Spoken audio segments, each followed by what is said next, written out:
امریکی ریاست ورجینیا میں سینٹرل انٹیلیجنس ایجنسی یعنی CIA کے مرکزی داخلی گیٹ کے سامنے ٹریفک سگنل پر ریڈ لائٹ جگمگاتی ہے اور گاڑیاں رک جاتی ہیں۔ اسی دوران ایک مسلح شخص گاڑیوں کے پیچھے سے برآمد ہوا اور فائرنگ شروع کرتی۔ چند ہی لمحوں میں CIA کے 2 اہلکار ہلاک اور 3 زخمی ہو جاتے ہیں۔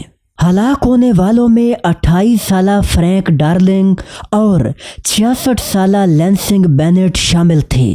یہ واقعہ 25 جنوری 1993 کی صبح کو پیش آیا تھا۔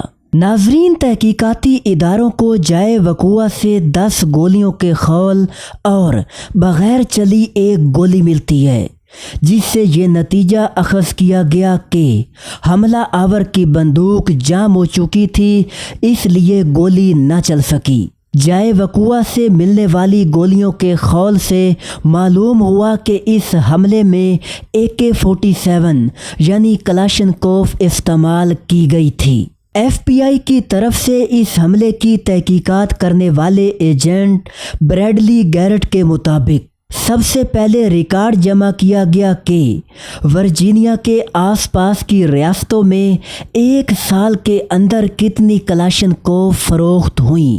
اس ریکارڈ سے معلوم ہوا کہ ایک کلاشنکوف اس حملے سے صرف 3 روز قبل خریدی گئی تھی اور خریدار کا نام ایمل کانسی تھا۔ FBI کے اہلکار درج پتے پر پہنچے تو کمرے کی تلاشی کے دوران چمڑے کے ایک بریف کیس سے پستول اور کلاشنکوف کی گولیوں سے بھرا ہوا ایک میگزین برآمد ہوا۔ مزید تلاش کے دوران صوفے کے نیچے سے ایک پلاسٹک بیگ میں لپٹی ہوئی کلاشنکوف بھی مل گئی جو واردات میں استعمال ہوئی تھی۔ ناظرین، ایمل کانسی کے خلاف آخری ثبوت وہ گاڑی تھی جو اس نے حملے میں استعمال کی اور بعد ازاں FBI کی ٹیم کو وہی گاڑی اس کے گھر کے باہر سے ملی، مگر ایمل کانسی FBI کے ہاتھ نہ لگ سکا کیونکہ وہ حملے کے دوسرے روز ہی پاکستان فرار ہو چکا تھا۔ ناظرین، یہاں یہ سوال ذہن میں ضرور آتا ہے کہ آخر ایمل کانسی کون تھا اور اس نے یہ کام کیوں کیا؟ ایمل کانسی کا پورا نام ایمل خان کانسی تھا، جو ایک امیر تاجر کا بیٹا تھا اور اس کے والد کے کوئٹہ کے قریب متعدد ہوٹل اور باغات تھے۔ BBC کو دیے گئے ایک انٹرویو میں ایمل کانسی نے بتایا تھا کہ سکول اور شناختی کارڈ کے ریکارڈ میں ان کا نام میر ایمل کانسی درج ہے، لیکن وہ اپنے نام کے برعکس بلوچ نہیں بلکہ پٹھان ہے۔ ایمل کانسی نے ابتدائی تعلیم گرامر سکول کوئٹہ سے حاصل کی تھی، جبکہ گورنمنٹ ڈگری کالج کوئٹہ سے گریجویشن کے بعد بلوچستان یونیورسٹی سے انگلش لٹریچر میں ماسٹرز کی ڈگری حاصل کی۔ ایمل کانسی کا تعلق پشتونوں کے کانسی قبیلے سے تھا، جو زیادہ تر کوئٹہ اور اس کے گرد و نواح میں آباد ہیں۔ ناظرین، اب آتے ہیں اس سوال کی جانب کہ ایمل کانسی قتل و غارت کے اس راستے پر کیسے چلا۔ اس حوالے سے مختلف آراء پائی جاتی ہیں، جیسا کہ طارق علی کی کتاب کے مطابق ایمل کانسی اور اس کے والد کو افغان جنگ کے دوران CIA نے بلوچستان میں کام کرنے کے لیے منتخب کیا۔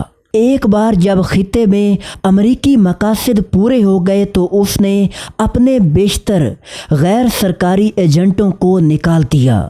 ایمل کانسی کے گھر والوں کو یہ کام امریکی دھوکہ محسوس ہوا کیونکہ شاید وہ پینشن کی توقع کر رہے تھے۔ طارق علی کے مطابق ایمل کانسی نے اس توہین کا بدلہ لینے کا فیصلہ کیا اور اسی بدلے کی آگ میں وہ امریکہ گیا اور CIA کے 2 سینئر اہلکاروں کو قتل کر دیا۔ ناظرین، ایک اور کتاب انہیڈڈ وارننگز کے مطابق 80 کی دہائی میں ایرانی انٹیلیجنس نے پاکستان سے امریکہ میں ایجنٹوں اور دہشت گردوں کی تعیناتی کے کئی کامیاب پروگرام چلائے۔ 1987 تک ایمل خان سمیت کانسی خاندان کے کئی نوجوان ایرانی انٹیلیجنس ایجنسیز کے ساتھ مل کر کام کر رہے تھے۔ اسی کتاب کے مطابق ایمل خان کانسی کو 1987-88 میں ایرانی انٹیلیجنس ایجنسی نے بھرتی کیا جب وہ بلوچستان یونیورسٹی میں تعلیم حاصل کر رہا تھا۔ ناظرین، اسی دوران 1988 میں والد کو کینسر ہونے کی وجہ سے خاندانی روایت کے مطابق اپنے چچا گل حسن کانسی کے قتل کے بدلے کا بوجھ ایمل کانسی پر آن پڑا۔ 1984 میں ہونے والے گل حسن کانسی کے قتل کو CIA سے منسوب کیا جاتا تھا۔ اس واقعہ نے بھی ایمل کانسی کے امریکہ مخالف نظریات کو مزید ہوا دی۔ انہیڈڈ وارننگز نامی کتاب کے مطابق کانسی قبیلے کی ایرانی انٹیلیجنس کے ساتھ قریبی وابستگی اور تعاون سختی کے ساتھ اس بات کی نشاندہی کرتے ہیں کہ ایمل خان کانسی ایرانی ایجنٹ یا دہشت گرد تھا۔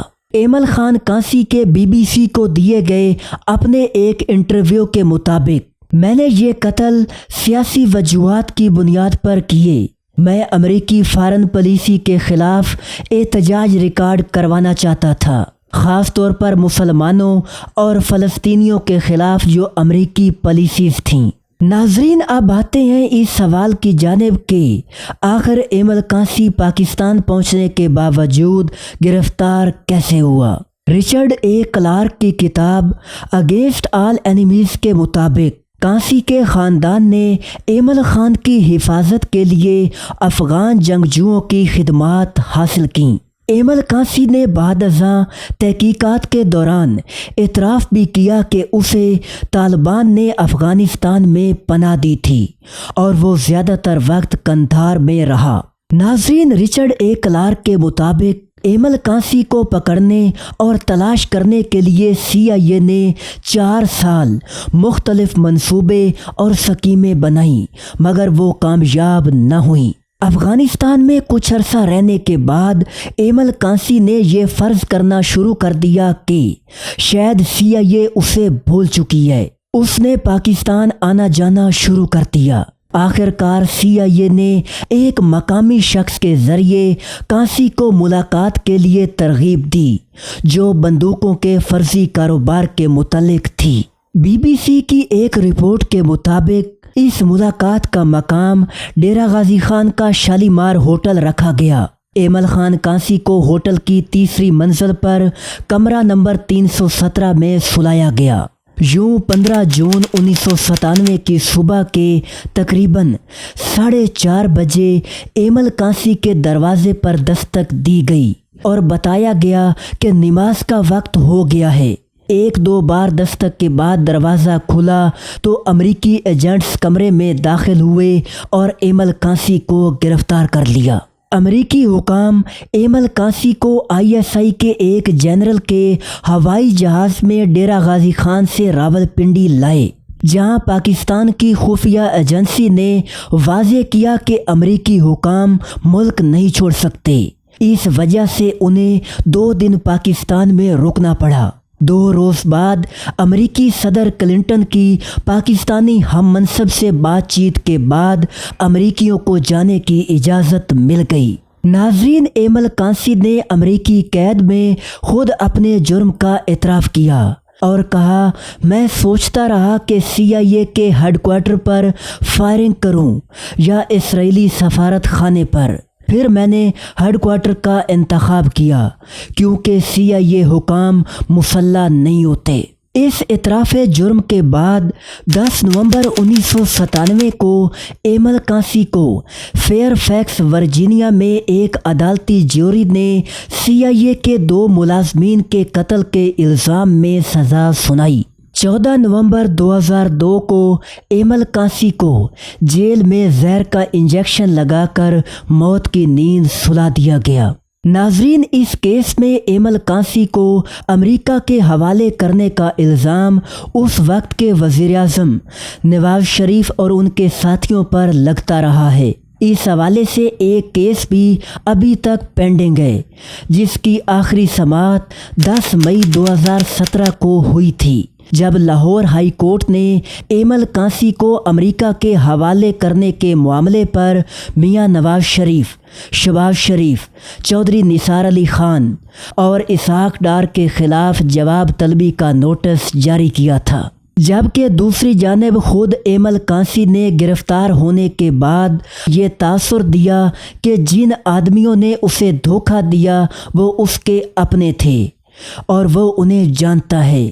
کہا جاتا ہے کہ جن لوگوں نے ایمل کانسی کو افغان علاقے میں پناہ دی تھی وہی اسے بھاری انعام کے لالچ میں ڈیرہ غازی خان لائے اور امریکیوں کے حوالے کر دیا۔ واضح رہے کہ امریکی حکام نے ایمل کانسی کی گرفتاری پر $20 لاکھ کا انعام مقرر کیا تھا۔ ناظرین، امید ہے ویڈیو آپ کو پسند آئی ہوگی۔ ایسی ہی دلچسپ ویڈیوز دیکھنے کے لیے چینل سے جڑے رہیں اور ہماری معلومات کو مزید بہتر بنانے کے لیے کمنٹ سیکشن میں اپنی رائے کا اظہار ضرور کیجیے۔